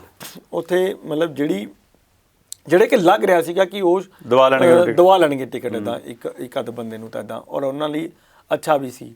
ਇਸੇ ਤਰ੍ਹਾਂ ਹੀ ਮਤਲਬ ਦਵਿੰਦਰ ਗੁਬਾਇਆ ਹੋਰਾਂ ਦਾ ਵੀ ਟਿਕਟ ਲਗਭਗ ਕੱਟਿਆ ਹੋਇਆ ਸੀ ਤੇ ਉਹ ਵੀ ਚਾਹ ਰਹੇ ਸੀ ਕਿ ਮੈਂ ਗੁਰੂ ਹਰਸਾਏ ਚਲਾ ਜਾਵਾਂ। ਨਹੀਂ, ਉਹ ਚੰਨੀ ਦਵਾ ਕੇ ਲੈ ਕੇ ਸੁਖਜਿੰਦਰ ਰੰਧਾਵਾ ਦੇ ਕੋਠੇ 'ਚ ਆਈ। ਮੈਨੂੰ ਲੱਗਦਾ ਕਿ ਉਹ ਤਾਂ ਸੁੱਖੀ ਰੰਧਾਵਾ ਦੇ ਕੋਠੇ 'ਚ ਹੋਈ ਹੈ। ਉਹ ਮਤਲਬ ਕਿਉਂਕਿ ਉਹਨਾਂ ਨਾਲ ਕਾਫੀ ਕਲੋਜ਼ ਰਿਲੇਸ਼ਨ ਐਸੋਸੀਏਸ਼ਨ ਹੈ ਉਹਨਾਂ ਦੀ। ਔਰ ਦੂਜੀ ਸ਼ਾਇਦ ਇੱਕ ਪਾਰਟੀ ਇਹ ਵੀ ਸੋਚ ਰਹੀ ਹੈ ਕਿ ਕਿਉਂਕਿ ਬੜੇ ਦਿਨਾਂ ਤੋਂ ਚੱਲ ਰਿਹਾ ਸੀ ਕਿ ਉਹਨਾਂ ਦੇ ਫਾਦਰ ਜਿਹੜੇ ਹੈਗੇ ਆ ਸ਼ੇਰ ਸਿੰਘ ਗੁਬਾਇਆ, ਉਹ BJP 'ਚ ਜਾ ਸਕਦੇ ਆ। ਉਹਨੂੰ ਵੀ ਰੋਕਣਾ ਪਾਰਟੀ ਲਈ ਇੱਕ ਜ਼ਰੂਰੀ ਸੀ। ਤਾਂ ਜਦ ਤੱਕ ਕਿਉਂਕਿ ਸ਼ੇਰ ਸਿੰਘ ਗੁਬਾਇਆ ਨੂੰ ਟਿਕਟ ਨਹੀਂ ਸੀ ਮਿਲ ਰਹੀ, ਲੱਗ ਰਿਹਾ ਸੀਗਾ ਕਿ ਪਾਰਟੀ ਕੱਟ ਰਹੀ ਹੈ, ਤਾਂ ਮੈਨੂੰ ਲੱਗਦਾ ਕਿ ਸ਼ਾਇਦ ਇਹ ਕਿਤੇ ਨਾ ਕਿਤੇ ਇਸ ਗੱਲ ਦਾ ਦਬਾਅ ਵੀ ਹੋਏ ਕਿ ਜੀ ਜੇ ਤੁਸੀਂ ਉੱਥੇ ਮੇਰੇ ਬੇਟੇ ਨੂੰ ਟਿਕਟ ਨਹੀਂ ਦੋਗੇ ਤੇ ਅਸੀਂ ਫਿਰ ਉੱਧਰ ਚਲੇ ਜਾਂਦੇ ਹਾਂ, ਫਿਰ ਉੱਥੋਂ ਤਾਂ ਸਾਨੂੰ ਟਿਕਟ ਮਿਲ ਹੀ ਜਾਏਗੀ। ਔਰ ਉਹ ਦੇਖੋ ਰਾਹ ਬਰਾਦਰੀ ਉੱਥੇ ਕਾਫੀ ਜ਼ਿਆਦਾ ਹੈ ਤੇ ਐਨ ਬਲੌਕ ਚੱਲਦੇ ਹੈ। ਮਤਲਬ ਹੁਣ ਮੈਨੂੰ ਨਹੀਂ ਲੱਗਦਾ ਕਿ ਪਾਰਟੀ ਕਿਵੇਂ ਇਹ ਸੋਚ ਰਹੀ ਸੀ ਵੀ ਉਹਨਾਂ ਨੂੰ ਟਿਕਟ ਨਾ ਦੇਈਏ। ਉੱਥੇ ਫਾਜ਼ਿਲਕਾ ਦੇ ਵਿੱਚ 60-65 ਹਜ਼ਾਰ ਵੋਟ ਜਿਹੜੀ ਹੈਗੀ ਹੈ ਉਹ ਰਾਜ ਸਿੱਖਾਂ ਦੀ ਹੈ, ਤੇ ਇੰਨੀ ਵੱਡੀ ਬਰਾਦਰੀ ਦੇ ਵਿੱਚ ਜੇ ਅਗਰ ਟਿਕਟ ਨਹੀਂ ਦਿੰਦੇ ਤਾਂ ਉੱਥੇ ਮਤਲਬ ਮਾਰ ਵੀ ਪੈ ਸਕਦੀ ਹੈ। ਇਹਦੇ ਵਿੱਚ ਕਾਫੀ ਖੇਡ ਹੈ। ਸੋ ਜਿਹੜੀ ਇਹ ਬਾਹਰ ਇੱਕ ਹਵਾ ਬਣਾਈ ਜਾ ਰਹੀ ਹੈ ਕਿ ਨਵਜੋਤ ਸਿੰਘ ਸਿੱਧੂ ਦੇ ਕਹੇ 'ਤੇ ਟਿਕਟਾਂ ਮਿਲ ਰਹੀਆਂ, ਚੰਨੀ ਦੇ ਕਹੇ 'ਤੇ ਨਹੀਂ ਮਿਲ ਰਹੀਆਂ। ਇੰਦਰਵੀਰ ਨੇ ਕਿਹਾ ਕਿ ਨਹੀਂ, ਚੰਨੀ ਵੀ ਆਪਣੀਆਂ ਗੋਟੀਆਂ ਫਿੱਟ ਕਰਨ 'ਚ ਕਾਮਯਾਬ ਰਹੇ ਨੇ, ਜਾਂ ਕਿਤੇ ਨਾ ਕਿਤੇ BJP 'ਚ ਲੀਡਰਾਂ ਨੂੰ ਜਾਣ ਤੋਂ ਰੋਕਣ 'ਚ ਕਾਮਯਾਬ ਰਹੇ ਨੇ। ਪਰ ਸਵਾਲ ਇਹ ਹੈ ਕਿ ਜਿਨ੍ਹਾਂ ਨੂੰ ਟਿਕਟਾਂ ਦਬਾ ਕੇ ਲਿਆਉਂਦੀਆਂ ਨੇ ਉਹ ਜਿੱਤਣਗੇ ਜਾਂ ਨਹੀਂ ਜਿੱਤਣਗੇ, ਕਿਉਂਕਿ ਵੋਟਰਾਂ ਨੇ ਫੈਸਲਾ ਕਰਨਾ। ਪੁਰਾਣਾ ਰਿਪੋਰਟ ਕਾਰਡ ਖਾਸਾ ਬੋਲਦਾ, ਕਈਆਂ ਦਾ ਤਾਂ ਜ਼ਿਆਦਾ ਹੀ ਬੋਲਦਾ। ਸੋ ਇਸ ਲਈ ਉੱਥੇ ਸਵਾਲ ਖੜ੍ਹਾ। ਪਰ ਭਾਈ ਭਤੀਜਾਬਾਦ ਤੋਂ ਮਨਫੀ ਨਹੀਂ ਹੋ ਸਕੀ ਪਾਰਟੀ, ਤੇ ਇੰਦਰਪ੍ਰੀਤ ਨੇ ਤਾਂ ਖਤਰਾ ਵੀ ਜਤਾਇਆ ਕਿ ਅਗਲੀਆਂ ਜਿਹੜੀਆਂ 8 ਟਿਕਟਾਂ ਮਿਲਣੀਆਂ ਉਹਦੇ ਵਿੱਚ ਇਹ ਪਣ ਹੋਰ ਭਾਰੂ ਨਜ਼ਰ ਆਵੇ। ਸੋ ਉੱਥੇ ਤਾਂ ਦੇਖਦੇ ਹਾਂ। ਪਰ ਕੀ ਕਾਂਗਰਸ ਦੇ ਚੋਣ ਮੈਨੀਫੈਸਟੋ 'ਚ ਨਵਜੋਤ ਸਿੱਧੂ ਭਾਰੀ ਨਜ਼ਰ ਆਉਣਗੇ ਜਾਂ ਨਹੀਂ? ਉਹਨਾਂ ਦਾ ਪੰਜਾਬ ਮਾਡਲ ਕਿਤੇ ਦਿਖੇਗਾ ਕਿ ਨਹੀਂ? ਗਰੰਟੀਆਂ ਦਾ ਟਕਰਾਅ ਜਿਹੜਾ ਹੋਣਾ ਉਹਦੇ ਨਾਲ ਕੀ ਮੁਕਾਬਲਾ ਹੋਏਗਾ? ਚੰਨੀ ਦੇ ਐਲਾਨਾਂ ਦਾ ਟਕਰਾਅ ਜਿਹੜਾ ਹੋਣਾ ਉਹਦੇ ਨਾਲ ਕੀ ਮੁਕਾਬਲਾ ਹੋਏਗਾ? ਉਹਦੇ ਪਰ ਨਜ਼ਰਸਾਨੀ ਹੋਏਗੀ, ਉਹਦੇ ਬਾਰੇ ਵੀ ਕਰਾਂਗੇ ਚਰਚਾ। ਪਰ ਸਮਾਂ ਛੋਟੇ ਜਿਹੇ ਬ੍ਰੇਕ ਦਾ, ਬ੍ਰੇਕ ਲਈ ਰੁਕਾਂਗੇ, ਹੁਣੇ ਪਰਤਦੇ ਹਾਂ। ਤੁਸੀਂ ਵੇਖਦੇ ਰਹੋ ਵਿਜ਼ਨ ਪੰਜਾਬ TV।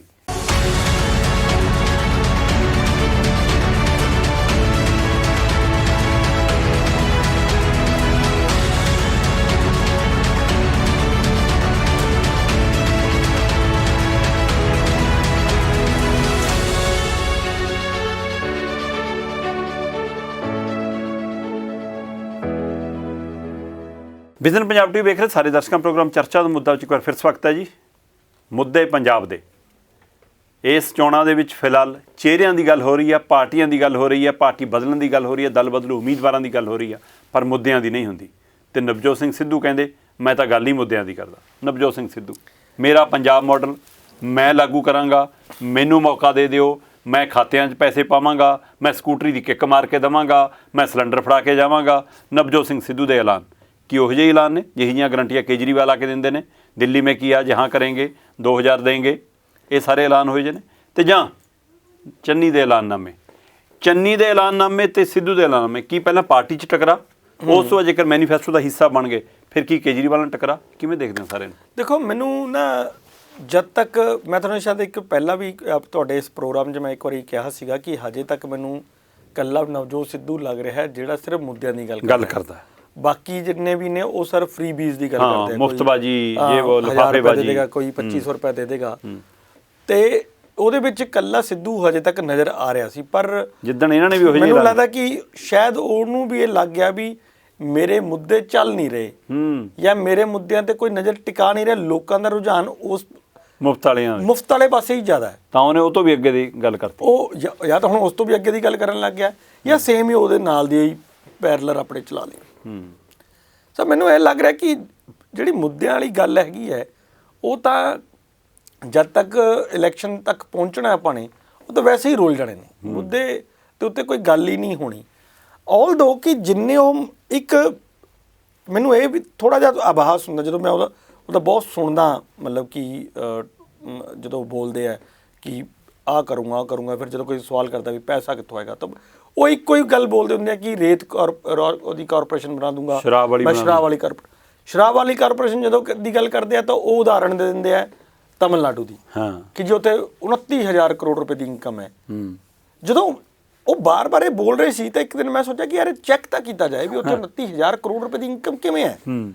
ਪਹਿਲਾਂ ਤਾਂ ਮੈਂ ਉਹਨਾਂ ਦੀ ਵੈਬਸਾਈਟ ਜਿਹੜੀ ਚੈੱਕ ਕੀਤੀ ਉਸ 'ਚ ਇਹ ਚੈੱਕ ਕੀਤਾ ਕਿ ਸਾਡੇ ਨਾਲ ਉਹਨਾਂ ਦੀ ਆਬਾਦੀ ਕਿੰਨੀ ਜ਼ਿਆਦਾ ਹੈ, ਤਾਂ ਲਗਭਗ ਉਹ ਆਬਾਦੀ ਸਾਡੇ ਨਾਲੋਂ ਦੁੱਗਣੀ ਤੋਂ ਥੋੜ੍ਹੀ ਜ਼ਿਆਦਾ ਹੈ। ਮਤਲਬ ਅਸੀਂ 3 ਕਰੋੜ ਹੈ, ਉਹ 7 ਕਰੋੜ ਦੇ ਆਸ-ਪਾਸ, 7 ਤੋਂ ਥੋੜ੍ਹਾ ਜਿਹਾ ਜ਼ਿਆਦਾ ਨੇ ਉਹ।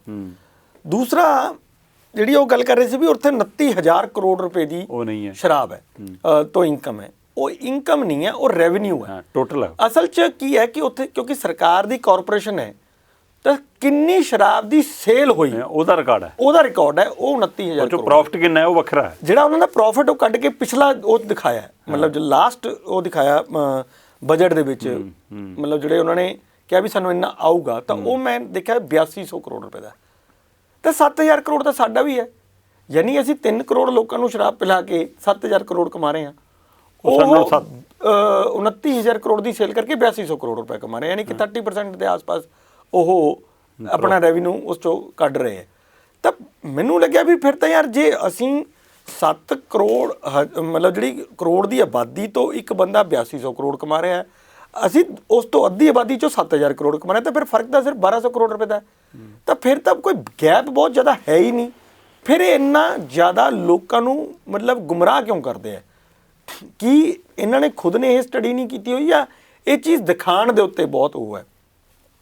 ਅਸਲ 'ਚ ਇਹਦਾ ਆਈਡੀਆ ਮੈਨੂੰ ਤਾਂ ਆਇਆ ਕਿ ਮੈਂ ਵੀ ਜਦੋਂ ਸਤੀਸ਼ ਚੰਦਰਾ ਜੀ ਇੱਥੇ FCT ਲੱਗੇ ਸੀਗੇ ਤਾਂ ਅਸੀਂ ਉਦੋਂ ਕੈਪਟਨ ਅਮਰਿੰਦਰ ਹੋਣੀ ਇਹ ਗੱਲ ਕਰਦੇ ਸੀਗੇ ਕਿ ਮੈਂ ਇੱਕ ਸ਼ਰਾਬ ਕਾਰਪੋਰੇਸ਼ਨ ਬਣਾਊਂਗਾ, ਤਾਂ ਅਸੀਂ ਉਹਨਾਂ ਨੂੰ ਕਿਹਾ ਤੇ ਉਹਨਾਂ ਨੇ ਕਿਹਾ ਵੀ ਅਸੀਂ ਇੱਕ ਟੀਮਾਂ ਭੇਜੀਆਂ ਹੋਈਆਂ ਨੇ ਵੱਖ-ਵੱਖ ਉਹਨਾਂ ਵਿੱਚ ਵੀ ਅਸੀਂ ਸਟੱਡੀ ਕਰ ਰਹੇ ਹਾਂ ਉਹਨਾਂ ਦਾ ਮਾਡਲ ਕੀ ਹੈ। ਰਾਜਸਥਾਨ ਦਾ ਸੀ, ਤਾਂ ਇਹਨਾਂ ਦਾ ਕੀ ਨਾਮ ਹੈ, ਤਮਿਲਨਾਡੂ ਦਾ ਸੀ, ਪੱਛਮ ਬੰਗਾਲ ਦਾ ਸੀ। ਪੱਛਮ ਬੰਗਾਲ 'ਚ ਤਾਂ ਖੁਦ ਮਨਪ੍ਰੀਤ ਬਾਦਲ ਵੀ ਜਾ ਕੇ ਆਏ ਆ ਔਰ ਉਹਨਾਂ ਨੂੰ ਉਹ ਜ਼ਿਆਦਾ ਮਾਡਲ ਅੱਛਾ ਲੱਗਿਆ ਸੀ, ਬਾਕੀ ਸਟੇਟਾਂ ਨਾਲੋਂ ਉਹ ਜ਼ਿਆਦਾ ਬੈਟਰ ਸੀ। ਦੂਜਾ ਦੇਖੋ ਮੈਨੂੰ ਲੱਗਦਾ ਕਿ ਜਿਹੜੀ ਤਮਿਲਨਾਡੂ ਦੀ ਉਹ ਗੱਲ ਕਰ ਰਿਹਾ, ਤਮਿਲਨਾਡੂ ਦੇ ਵਿੱਚ ਤਾਂ ਸਾਡੇ ਨਾਲੋਂ ਇਨਕਮ ਬਹੁਤ ਘੱਟ ਹੈ। ਅਸੀਂ ਮੈਂ ਜਿਵੇਂ ਕਿ ਉਹਨੂੰ ਕਿਹਾ ਵੀ 3 ਕਰੋੜ ਤੋਂ 8200 ਕਰੋੜ 7000 ਕਰੋੜ ਦੀ ਐਤਕੀ ਸਾਡੀ ਹੋ ਜਾਣੀ ਹੈ। ਮੈਂ ਪਰ ਇੱਕ ਤੁਹਾਨੂੰ ਇੱਕ ਇੰਟਰਸਟਿੰਗ ਚੀਜ਼ ਦੱਸਦਾ, ਅਸੀਂ ਚਲੋ ਇਸ ਸਰਕਾਰ ਨੂੰ ਜਿੰਨਾ ਮਰਜ਼ੀ ਕੋਸੀ ਜਾਈਏ, ਪਰ ਮੈਂ ਫਾਈਨਾਂਸ ਦੇ ਮਾਮਲਿਆਂ ਦੇ ਵਿੱਚ ਜਾਂ ਕਲੈਕਸ਼ਨ ਦੇ ਮਾਮਲਿਆਂ 'ਚ ਇੱਕ ਚੀਜ਼ ਬੜੀ ਅੱਛੀ ਨੋਟ ਕੀਤੀ ਹੈ। ਉਹ ਤੁਹਾਨੂੰ ਯਾਦ ਹੋਊਗਾ ਜਦੋਂ 2017 ਦੇ ਵਿੱਚ ਗਵਰਨਮੈਂਟ ਨੇ ਟੇਕ ਓਵਰ ਹੀ ਕੀਤਾ ਸੀਗਾ ਤਾਂ ਉਹਨਾਂ ਨੇ ਜਿਹੜਾ ਬਜਟ ਸੈਸ਼ਨ ਆਇਆ ਸੀ ਉਹਦੇ 'ਚ ਇੱਕ ਵਾਈਟ ਪੇਪਰ ਵੀ ਜਾਰੀ ਕੀਤਾ ਸੀਗਾ। ਤੁਸੀਂ ਦੁਬਾਰਾ ਵੀ ਪੜ੍ਹਿਓ ਉਹਨੂੰ, ਤੁਹਾਨੂੰ ਅੰਦਾਜ਼ਾ ਹੋਊਗਾ। ਫਿਰ ਉਸ ਤੋਂ ਬਾਅਦ ਤੁਸੀਂ ਕੈਗ ਦੀਆਂ ਬੁੱਕਸ ਲਈਓ। ਕੈਗ ਕਿਉਂਕਿ ਬਿਲਕੁਲ ਅਥੈਂਟਿਕ ਅੰਕੜੇ ਜਿਹੜੇ ਹੁੰਦੇ ਸਾਡੇ ਕੋਲੇ ਉਹ ਕੈਗ ਤੋਂ ਆਉਂਦੇ ਆ। ਸਾਡੇ ਵੀ ਹੋ ਸਕਦਾ ਕਿ ਇੱਧਰ ਉੱਧਰ ਕਰ ਦੇਣ, ਲੇਕਿਨ ਕੈਗ ਤੋਂ ਐਗਜ਼ੈਕਟ ਅੰਕੜੇ ਆਉਂਦੇ ਆ। ਤੁਸੀਂ ਉਹ ਅੰਕੜਿਆਂ ਨਾਲ ਉਹਨੂੰ ਮਿਲਾਨ ਕਰੋ। ਉੱਥੇ ਉਹ ਕੀ ਕਹਿ ਰਹੇ ਹੈ ਕਿ ਜਿਵੇਂ ਅਸੀਂ ਕਹਿੰਦੇ ਹਾਂ ਵੀ ਸ਼ਰਾਬ ਤੋਂ ਇਸ ਵਾਰੀ 5500 ਕਰੋੜ ਰੁਪਏ ਦੀ ਇਨਕਮ ਹੋਏਗੀ, ਪਰ ਐਕਚੁਅਲ ਜਦੋਂ ਆਂਦੀ ਕਿੰਨੀ ਹੈ ਉਹ ਆਏਗੀ 4700 ਕਰੋੜ। 800 ਕਰੋੜ ਕਿੱਥੇ ਚਲਾ ਗਿਆ, ਕਿਉਂ ਨਹੀਂ ਆ ਸਕਿਆ, ਕੋਈ ਉਹਦੇ ਤੇ ਗੱਲ ਹੀ ਨਹੀਂ ਕਰਦਾ। ਉਹਦੇ ਵਿੱਚੋਂ ਜਿਹੜਾ ਉਹ ਸੀਗਾ ਕੀ ਨਾਮ ਹੈ ਵਾਈਟ ਪੇਪਰ, ਉਹਦੇ ਵਿੱਚ 5 ਸਾਲਾਂ ਦਾ ਜਿਹੜੇ ਪਿਛਲੀ ਸਰਕਾਰ ਦੇ 5 ਸਾਲਾਂ 2012 ਤੋਂ 2017 ਉਹਨਾਂ ਨੇ ਦਿੱਤਾ, ਤੇ ਉਹ 'ਚ ਇਹ ਆਇਆ ਵੀ ਕਦੇ ਵੀ ਮਤਲਬ ਸਾਨੂੰ ਪੂਰਾ ਅੰਕੜਾ ਆਇਆ ਹੀ ਨਹੀਂ। ਯਾਨੀ ਕਿ ਹਰ ਵਾਰ ਸਾਨੂੰ 10 ਤੋਂ 12-13% ਦੇ ਆਸ-ਪਾਸ ਸਾਨੂੰ ਘੱਟ ਮਿਲਿਆ। ਮੈਂ ਸੋਚਿਆ ਕਿ ਬਈ ਫਿਰ ਇਸ ਵਾਰ ਦਾ ਦੇਖੀਏ ਕੀ ਹੈਗਾ। ਤਾਂ ਉਦੋਂ ਨਵੰਬਰ ਦਾ ਜਿਹੜਾ ਮਹੀਨਾ ਸੀ ਉਹ ਜਿਹੜਾ ਖਤਮ ਹੋਇਆ, ਨਵੰਬਰ ਜਦੋਂ ਖਤਮ ਹੋਇਆ ਤਾਂ ਉਹਦੀ ਰਿਪੋਰਟ ਦਸੰਬਰ ਦੇ ਵਿੱਚ ਪੇਸ਼ ਕੀਤੀ ਉਹਨਾਂ ਨੇ। ਤਾਂ ਦਸੰਬਰ 'ਚ ਉਹਨਾਂ ਨੇ ਜਿਹੜੇ ਅੰਕੜੇ ਦਿੱਤੇ ਹੈ ਉਹਦੇ 'ਚ ਸਾਡਾ ਦਿਖਾ ਰਿਹਾ 550 ਕਰੋੜ ਰੁਪਈਏ ਪਰ ਈਅਰ ਆ ਰਹੇ ਨੇ, ਸੌਰੀ ਪਰ ਮੰਥ ਆ ਰਹੇ ਸਾਨੂੰ 550 ਕਰੋੜ ਰੁਪਇਆ। ਇਟ ਮੀਨਸ ਅਸੀਂ ਮੈਂ ਦੇਖਿਆ ਕਿ ਉਹ ਸਾਡਾ 5500 ਕਰੋੜ ਦੇ ਅਸੀਂ ਨੇੜੇ ਤੇੜੇ ਜਾ ਕੇ ਪਹੁੰਚ ਜਾਂਦੇ ਹਾਂ। ਠੀਕ ਹੈ, ਸਾਡੇ ਕੋਲ ਦਸੰਬਰ, ਜਨਵਰੀ, ਫਰਵਰੀ, ਮਾਰਚ 3-4 ਮਹੀਨੇ ਹਜੇ ਹੋਰ ਪਏ ਨੇ। ਲਗਭਗ 2200 ਕਰੋੜ ਰੁਪਇਆ ਹੋਰ ਆਊਗਾ ਅਗਰ ਸਾਡੀ ਇਹੀ ਰਫਤਾਰ ਰਹੇ। ਮੈਨੂੰ FCT ਨੇ ਕਿਹਾ ਕਿ ਜੇ ਸਾਡੀ ਇਹ ਰਫਤਾਰ ਰਹੇ ਤਾਂ ਅਸੀਂ 7000 ਕਰੋੜ ਨੂੰ ਕ੍ਰਾਸ ਕਰਾਂਗੇ। ਤੁਸੀਂ ਦੇਖੋ ਕਿ ਫਸਟ ਟਾਈਮ ਹੋਊਗਾ ਜਦੋਂ ਅਸੀਂ ਉਹਨੂੰ ਕ੍ਰਾਸ ਕਰ ਰਹੇ ਹਾਂ, ਜਦ ਕਿ ਹਰ ਵਾਰੀ ਸਾਡੇ ਨੂੰ ਘਟਦਾ ਹੈ। ਇਸ ਵਾਰੀ ਅਸੀਂ ਉਹਨੂੰ ਕ੍ਰਾਸ ਕਰਾਂਗੇ ਜਾਂ ਉਹਨਾਂ ਦਾ ਘੱਟੋ ਘੱਟ ਅਸੀਂ ਪਹੁੰਚਾਂਗੇ ਹੀ ਜਿੰਨਾ ਅਸੀਂ ਕਿਹਾ ਹੈ। ਇਹ ਜਿਹੜੀ ਚੀਜ਼ ਮਤਲਬ ਹੈਗੀ ਹੈ, ਇਸ ਤੋਂ ਇਹ ਹੋਇਆ ਵੀ ਘੱਟੋ ਘੱਟ ਸਰਕਾਰ ਨੇ ਜਿੰਨਾ ਕਲੇਮ ਕੀਤਾ ਹੈ ਜਾਂ ਜਿੰਨਾ ਦਾਅਵਾ ਕੀਤਾ ਸੀਗਾ ਵੀ ਅਸੀਂ ਇੰਨੀ ਕਲੈਕਸ਼ਨ ਜ਼ਰੂਰ ਕਰਾਂਗੇ ਸ਼ਰਾਬ ਤੋਂ, ਉਨੀ ਹੋਈ। ਹੁਣ ਉਹਦੇ ਪੈਰਲਲ ਤੁਸੀਂ ਲਗਾਓ ਵੀ ਤਾਮਿਲਨਾਡੂ 'ਚ 8200 ਕਰੋੜ ਹੋਇਆ। ਸਾਡੇ ਨਾਲ ਆਬਾਦੀ ਦੁੱਗਣੀ, ਕੋਸਟਲ ਏਰੀਆ ਉਹ ਕੋਸਟਲ ਏਰੀਆ ਜਿੱਥੇ ਮਤਲਬ ਟੂਰਿਜ਼ਮ ਜਿਹੜਾ ਹੈਗਾ ਉਹ ਸਾਡੇ ਨਾਲੋਂ ਬਹੁਤ ਜ਼ਿਆਦਾ, ਔਰ ਉਹ ਵਾਲਾ ਟੂਰਿਜ਼ਮ ਹੈ ਜਿਹੜਾ ਸ਼ਰਾਬ ਤੇ ਹੈ। ਇਸ ਗੱਲ ਨੂੰ ਸਮਝੋ, ਸਾਡੇ ਟੂਰਿਜ਼ਮ ਜਿਹੜਾ ਹੈਗਾ ਉਹ ਧਾਰਮਿਕ ਹੈ। ਹਾਂ, ਸਾਡੇ ਉੱਥੇ ਸ਼ਰਾਬ ਪੀਣ ਵਾਲੇ ਨਹੀਂ ਆਣੇ, ਲੇਕਿਨ ਉੱਥੇ ਸ਼ਰਾਬ ਪੀਣ ਵਾਲੇ ਜਾਣੇ। ਸੋ ਅਗਰ ਉਹ 8200 ਕਰੋੜ ਤੇ ਖੜਦੇ ਆ ਔਰ ਅਸੀਂ 7000 ਕਰੋੜ ਨੂੰ ਟੱਚ ਕਰ ਲੈਂਦੇ ਆ ਤਾਂ ਮੈਨੂੰ ਲੱਗਦਾ ਕਿ ਫਿਰ ਸਾਡੀ ਸ਼ਰਾਬ ਦੀ ਇਨਕਮ ਠੀਕ ਠਾਕ ਹੈ। ਨੋ ਡਾਊਟ ਕਿ ਸਾਡੇ ਇੱਥੇ ਕੀ ਹੈਗਾ ਕਿ ਪੰਜਾਬ ਦੇ ਵਿੱਚ ਸ਼ਰਾਬ ਮਹਿੰਗੀ ਹੋਣ ਕਰਕੇ ਸਮਗਲਿੰਗ ਜ਼ਿਆਦਾ ਹੈ। ਮਤਲਬ ਕਿ ਹਰਿਆਣੇ ਚੋਂ ਆ ਗਈ, ਚੰਡੀਗੜ੍ਹ ਤੋਂ ਚਲੀ ਗਈ, ਇਹ ਇਸ ਤਰ੍ਹਾਂ ਦੀਆਂ ਚੀਜ਼ਾਂ ਹੈ, ਹਿਮਾਚਲ ਤੋਂ ਆ ਗਿਆ, ਇਸ ਤਰ੍ਹਾਂ ਤੋਂ ਥੋੜਾ ਜ਼ਿਆਦਾ ਹੈ। ਅਗਰ ਇਹਨੂੰ ਸਰਕਾਰ ਟਾਈਟ ਕਰ ਲੇ ਤਾਂ ਰੇਟ ਵੀ ਆਲੇ ਦੁਆਲੇ ਸੂਬਿਆਂ ਦੇ ਲੈਵਲ ਤੇ ਲੈ ਲੇ ਤਾਂ ਮੈਨੂੰ ਲੱਗਦਾ ਕਿ ਅਸੀਂ 7500-7700 ਕਰੋੜ ਤੱਕ ਦਾ ਤਾਂ ਈਜ਼ੀਲੀ ਚਲੇ ਹੀ ਜਾਵਾਂਗੇ। ਨਹੀਂ, ਪਰ ਸਵਾਲ ਕੱਲਾ ਸ਼ਰਾਬ ਦਾ ਨਹੀਂ ਨਾ, ਸਵਾਲ ਤਾਂ ਸਿੱਧੂ ਮਾਡਲ ਦਾ। ਕੀ ਉਹ ਮਾਡਲ ਚੋਣ ਮੈਨੀਫੈਸਟੋ 'ਚ ਹੋਏਗਾ? ਜੇ ਨਹੀਂ ਹੋਏਗਾ ਤਾਂ ਸਿੱਧੂ ਕਿੱਥੇ ਹੋਏਗਾ? ਮੈਂ ਉਹੀ ਗੱਲ ਕਰ ਰਿਹਾ। ਦੇਖੋ ਕੁਝ ਚੀਜ਼ਾਂ ਸਿੱਧੂ ਸਾਹਿਬ ਇੱਦਾਂ ਦੀਆਂ ਗੱਲਾਂ ਕਰ ਰਹੇ ਨੇ ਜਿਹੜੀਆਂ ਵੈਸੇ ਹੀ ਪੈਣੀਆਂ ਹੀ ਨੇ। ਜਿਵੇਂ ਉਹ ਕਹਿ ਰਿਹਾ ਕਿ ਨਰੇਗਾ ਤਾਂ ਆਲਰੇਡੀ ਚੱਲ ਰਹੀ ਹੈ। ਤੁਸੀਂ ਹੁਣ ਫਿਰ ਮੈਂ ਦੁਬਾਰਾ ਉਸੇ 'ਤੇ ਆ ਰਿਹਾ। ਮੈਂ ਪਿਛਲੇ 15 ਸਾਲ ਦੇ ਉਹ ਕਢਾਏ ਨੇ ਜਦੋਂ ਦੀ ਨਰੇਗਾ ਲਾਗੂ ਹੋਈ ਹੈ। ਮੈਂ ਇਹ ਮੰਨਦਾ ਕਿ ਜਦੋਂ ਕੋਈ ਚੀਜ਼ ਲਾਗੂ ਹੁੰਦੀ ਆ ਉਦੋਂ ਤੁਹਾਡੇ ਕੋਲ ਅੰਕੜੇ ਇੰਨੇ ਜ਼ਿਆਦਾ ਨਹੀਂ ਆਉਂਦੇ ਵੀ ਤੁਸੀਂ ਪਹਿਲਾਂ ਹੀ ਇੱਥੇ ਤੱਕ ਪਹੁੰਚ ਜਾਓ। ਪਰ ਸਮਝਾਉਣਾ, ਥੱਲੇ ਲੋਕਾਂ 'ਚ ਪਹੁੰਚਾਉਣਾ। 10 ਸਾਲ ਦੇ ਵਿੱਚ ਕੈਪਟਨ ਦੇ ਅਕਾਲੀ ਭਾਜਪਾ ਦੇ ਸਰਕਾਰ ਦੇ ਵਿੱਚ ਅਸੀਂ ਕਦੇ ਵੀ 350 ਕਰੋੜ ਤੋਂ ਕ੍ਰਾਸ ਨਹੀਂ ਕੀਤਾ, ਜਦਕਿ ਪਿਛਲੇ 5 ਸਾਲਾਂ 'ਚੋਂ ਅਸੀਂ ਕਦੀ 900 ਕਰੋੜ ਤੋਂ ਥੱਲੇ ਨਹੀਂ ਆਏ। ਇਟ ਮੀਨਸ ਕਿ ਅਸੀਂ 3 ਗੁਣਾ ਉੱਥੇ ਤੱਕ ਲੈ ਗਏ। ਪਰ ਇਹ ਵੀ ਬਹੁਤ ਘੱਟ ਹੈ ਜਿੰਨਾ ਸਕੋਪ ਹੈ। ਮਤਲਬ ਇਸ ਯੋਜਨਾ ਦੇ ਵਿੱਚ ਜਿੰਨਾ ਸਕੋਪ ਹੈ ਉਹ ਮੈਨੂੰ ਲੱਗਦਾ ਕਿ ਅਸੀਂ 1700-1800 ਕਰੋੜ ਤੱਕ ਜਾ ਸਕਦੇ ਹਾਂ। ਪਰ ਇਹ ਜਾਊਗਾ ਕਦੋਂ? ਇਹਦੇ ਵਿੱਚ ਇਹ ਵੀ ਹੈ ਨਾ ਕਿ ਨਰੇਗਾ 'ਚ ਜਿਹੜਾ ਪੈਸਾ ਦਿਖ ਰਿਹਾ ਕਿ ਇੰਨਾ ਵੱਧ ਗਿਆ, ਉਹ ਲੇਬਰ ਨੂੰ ਜਾਣ ਦੀ ਬਜਾਏ, ਦਿਹਾੜੀ ਦੇ ਰੂਪ ਜਾਣ ਦੀ ਬਜਾਏ ਮਟੀਰੀਅਲ 'ਚ ਵੱਧ ਜਾ ਰਿਹਾ ਨਾ। ਬਿਲਕੁਲ, ਪਿੰਡਾਂ ਨੂੰ ਪਤਾ ਹੀ ਨਹੀਂ ਸ਼ਾਇਦ ਕਿ ਜਿਹੜੀਆਂ ਟੈਲਾਂ ਲੱਗ ਰਹੀਆਂ ਨਰੇਗਾ 'ਚੋਂ ਲੱਗ ਰਹੀਆਂ। ਇੱਕ ਦੇਖੋ ਉਹਦੀ ਪ੍ਰੋਵੀਜ਼ਨ ਹੈ। ਮੈਂ ਤੁਹਾਨੂੰ ਤਾਂ ਹੀ ਮੈਂ ਕਿਹਾ ਵੀ ਜਿਹੜੀ ਯੋਜਨਾ ਹੈ, ਯੋਜਨਾ ਦੇ ਵਿੱਚ ਹੀ ਸਾਡੇ ਕੋਲ 1700 2000 ਕਰੋੜ ਦਾ ਸਕੋਪ ਹੈਗਾ। ਅਸੀਂ ਉਹ ਕਿਉਂਕਿ ਯੋਜਨਾ ਦਾ ਹਿੱਸਾ 40% ਮਟੀਰੀਅਲ, ਜਿਹੜੇ ਉਹ 350 ਰੁਪਏ ਦਿਹਾੜੀ ਕਹਿ ਰਹੇ ਨੇ, ਉਹ ਨਰੇਗਾ ਵਾਲੀ ਹੋਇਆ। ਬਿਲਕੁਲ, ਮੈਂ ਇਹ ਕਹਿ ਰਿਹਾ, ਪਰ ਉਹ ਜਾਏਗਾ ਕਿਵੇਂ?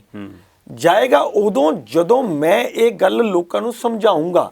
ਪਰ ਇੱਥੇ ਤਾਂ ਸਾਡੇ ਖੁਦ MLA ਖੁਦ ਹੀ ਇਹ ਕਹਿ ਰਹੇ ਨੇ ਕਿ ਯਾਰ ਜੇ ਅਸੀਂ ਇੰਪਾਵਰ ਗ੍ਰਾਮ ਸਭਾ ਨੂੰ ਕਰਤਾ ਤਾਂ ਫਿਰ ਸਾਨੂੰ ਕੌਣ ਪੁੱਛੇਗਾ? ਬਿਲਕੁਲ ਐਗਜ਼ੈਕਟਲੀ। ਤਾਂ ਜੇ ਸਿੱਧੂ ਸਾਹਿਬ ਵੀ ਇਹ ਕਹਿ ਰਹੇ ਨੇ ਕਿ ਜੇ ਅਸੀਂ ਕਰ ਦਾਂਗੇ, ਕਰਨਾ ਇੰਨਾ ਈਜ਼ੀ ਨਹੀਂ ਹੈ ਜਿੰਨਾ ਈਜ਼ੀ ਦਿਖਦਾ ਹੈ, ਕਿਉਂਕਿ ਲੀਡਰ ਆਪਣੀ ਤਾਕਤ ਨਹੀਂ ਛੱਡਣਾ ਚਾਹੁੰਦੇ। ਸੋ ਇਸ ਲਈ ਇਸ ਦੇ ਉੱਤੇ ਕਿਤੇ ਨਾ ਕਿਤੇ ਖਾਸ ਕਰਕੇ ਇਸ ਮਸਲੇ ਦੇ ਲੈ ਕੇ ਪਿੰਡਾਂ ਨੂੰ ਜਾਗਣ ਦੀ ਲੋੜ ਹੈ, ਪੰਚਾਇਤਾਂ ਨੂੰ ਆਪਣੀ ਤਾਕਤ ਪਛਾਣਨ ਦੀ ਲੋੜ ਹੈ, ਗ੍ਰਾਮ ਸਭਾਵਾਂ ਨੂੰ ਆਪਣੀ ਤਾਕਤ ਪਛਾਣਨ ਦੀ ਲੋੜ ਹੈ, ਤਾਂ ਕਿ ਲੀਡਰ ਤੁਹਾਡੇ ਤੱਕ ਯੋਜਨਾਵਾਂ ਲੈ ਕੇ ਆਉਣ, ਨਾ ਕਿ ਤੁਸੀਂ ਲੀਡਰਾਂ ਦੇ ਦਰਾਂ ਤੇ ਜਾਓ।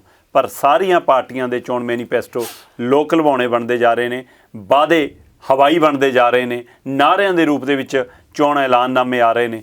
ਪਰ ਜਾਗਦੇ ਰਹਿਣਾ ਤੇ ਅਸੀਂ ਹਿਲਾਉਣਾ ਦਿੰਦੇ ਰਵਾਂਗੇ। ਤੁਸੀਂ ਵੇਖਦੇ ਰਹੋ ਵਿਜ਼ਨ ਪੰਜਾਬ TV, ਹਰ ਕਦਮ ਤੁਹਾਡੇ ਨਾਲ।